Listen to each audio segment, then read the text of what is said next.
안녕하세요. 코인앤리치 트레이더 제입니다. 현재 위믹스에 대한 이슈 계속해서 나오고 있습니다. 그래서 팔로우 하면서 말씀드릴 거고요. 다음에 오늘 주간에 이제 중국의 코로나 정책 발표로 인해서 코인이 좀 올라가는 모습입니다. 그 외에는 딱히 이유를 찾지 못했어요. 아직까지는요. 그래서 이후에도 새로운 재료가 나올 수 있기 때문에 관련해서 여러분들이 보시면서 파악을 하셔가지고 포지션 대응해 보시면 좋을 듯 합니다. 궁금한 사항 있으시면 영상 하단 댓글 남겨주시고요. 구독과 좋아요 부탁드리면서 위믹스부터 천천히 보겠습니다. 우선 첫 번째로 볼 거는 코인마켓 거래소에 상장을 추진한다는 겁니다. 어떻게 보면 이게 재상장이죠. 근데 우리가 재상장이라고 하면 딱 떠오르는 코인이 있습니다. 바로 루나, 테라입니다. 예시로 한번 들어드릴게요. 우선 루나 같은 경우도 상폐 이후에 바이낸스에서 재상장이 됐습니다. BUSD로만 거래 가능한 조건으로요. 그래서 국내 거래소 폐쇄에 의해 해외 거래소의 재상장, 목적은 투자자 보호 차원. 마찬가지 위믹스 같은 경우도 투자자 보호 차원을 위해서 현재 상장을 추진하고 있다는 내용입니다. 기사를 먼저 볼게요. 우선 헤드라인 깔려 있고 밑으로 보시게 되면 국내 복수 C2C 거래소가 위믹스 거래 지원을 검토 중이다. 어떻게 보면 이제 재상장이라고 볼 수도 있죠. 그래서 가상자산 사업자는 총 27곳이고요. 위메이드 동의가 꼭 필요한 것도 아니다.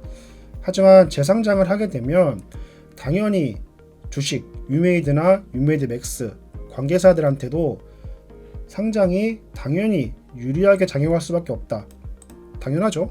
그렇기 때문에 현재 닥사에서는 위믹스의 상장 폐지를 결론 내렸죠. 결론 내린 이유는 이제 유통 물량 관련한 이제 허위 사실인데, 이게 재상장을 하는 이유가 단순하게 투자자 보호 차원일지 아니면 또 다른 물량을 좀 넘기기 위한 부분일지에 대해서는 명확히 파악이 안 됐기 때문에 제가 말씀드린 루나를 좀 보시면서 찾아보셔가지고 루나가 상폐 이후 재상장했을 때 어떤 결과가 초래했는지 비슷한 경우입니다. 똑같진 않지만 재상장했다는 것만 봐서는 비슷한 케이스이기 때문에 이 케이스를 보시고 과도한 투자는 삼가시길 바랍니다. 위믹스는 추후에도 이슈가 나오면 계속해서 팔로우 하면서 올려드릴게요. 다음으로는 상황 브리핑 이전에 이제 블록파이도 역시 파산 신청을 하면서 코인이 살짝 내려왔다가 오늘 올라가는 모습입니다. 대부업체 블록파이가 파산 보호 신청하면서 당분간은 운영을 할 거다. 포인트는 당분간이에요. 언제까지 할지도 모르겠고 당분간 한다는 것 자체만 일단 파악하시고요. 블록파이는 약 2억 5,700만 달러 현금을 보유하고 있으며 버뮤다 소재 계열사도 비슷한 절차로 현재 청산을 진행 중이다. FTX 이후에 제네시스, 블록파이까지 계속해서 현재 파산 신청을 하는 만큼 앞으로 또 어떤 거래소가 파산 신청을 할지, 그리고 해당 거래소에 초기 투자한 회사 분명히 있을 겁니다. 그 회사의 주가 타격도 분명히 나올 수밖에 없다고 말씀드리면서 주식까지 같이 보시면 조금 더 좋을 것 같다는 말씀을 드릴게요. 사진을 보시게 되면 루콘체인 트위터입니다. 계속해서 이제 블록파이 파산에 대한 부분 언급하면서 자금 이동에 대한 부분, 이더 제네미로 옮긴 부분 나오고 있죠.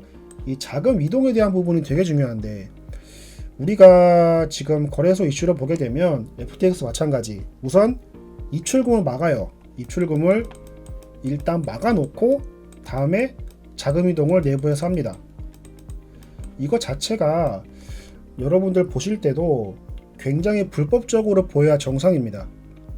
거래소 사이에 내부 거래가 있을 수 있고 자금 이동을 통해서 얻는 차익도 분명히 있을 수 있기 때문에 투자자에 대한 책임은 뒷전으로 하고 거래소에 대한 이익만 우선적으로 챙기는 모습, 이런 모습들을 보시면서 제가 강조해 드렸지만 이제는 거래소의 신뢰도가 굉장히 중요할 수밖에 없다. 신뢰도를 올리려면 어떻게 해야 되는지, 이거에 대한 부분들도 보시면서 가장 우리가 첫 번째로 나온 게 재정 상태죠. 현재 코인을 얼마나 가지고 있고 현금을 얼마나 가지고 있는지 거래소마다 공개를 하고 있는 상황이고, 아직까지 공개 안 한 거래소도 많습니다. 그렇기 때문에 공개를 못한 거래소, 안 한 거래소는 최대한 거래를 자제하시고 거래된 거래소에서만 매매를 하심이 당연히 좋을 수밖에 없겠죠. 두 번째로는 이제 중국 코로나 상황 브리핑입니다.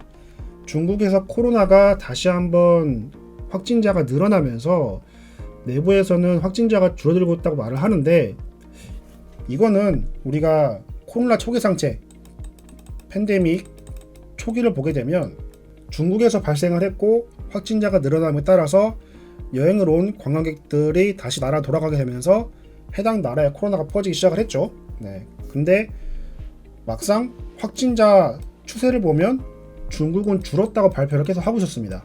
이것 자체도 좀 의심스러운 부분이 있어요. 그래서 제로 코로나 정책을 종료한다? 하지만 우리가 봐야 될 거는 신뢰도입니다. 신뢰도는 아직이라는 저의 생각이고, 베이징을 보게 되면 베이징 시내에는 현재 인적이 매우 드문 상태라고 합니다. 특히 음식료 배달업체의 극단적 인력 부족, 그리고 지하철 승객 수준이 65% 이상 감소했다는 부분, 쇼핑몰, 극장 모두 셧다운 상태에 운영을 안 한다는 겁니다. 그리고 베이징에서 다른 구역으로 이동 시 다수의 PCR 테스트를 받아야 되고요. 출근할 때 책임자의 레터가 필요합니다. 책임자가 책임을 지겠다, 이 사람이 코로나 걸렸을 때 내가 책임을 지겠다, 이 증명까지 필요한 상황입니다. 우선 부동산 부양책과 이제 관련 브리핑, 오후 3시지만 이제 영상이 올라온 이후에는 이미 발표가 났겠죠. 브리핑 한다는 이슈로 인해서 항생지수 3.5%, 4% 이상 올라가고 있는 상황이고, 올라간 채로 마감 가능성이 큽니다. 그러면 우리는 오늘이 아니라 내일을 봐야겠죠. 그리고 야간 시장을 봐야 됩니다. 브리핑에서 어떤 내용이 나오는지, 진짜 정책을 종료하는지, 그리고 현재 코로나 상황은 어떤지 명확하게 팩트 체크를 하셔야 여러분들이 대응을 잘 하실 수 있다 말씀을 드리면서 오늘 영상은 간략히 마치도록 하겠습니다. 오늘 하루도 마무리 잘 하시고요. 저는 내일 더 좋은 시간 영상으로 인사드리겠습니다. 감사합니다.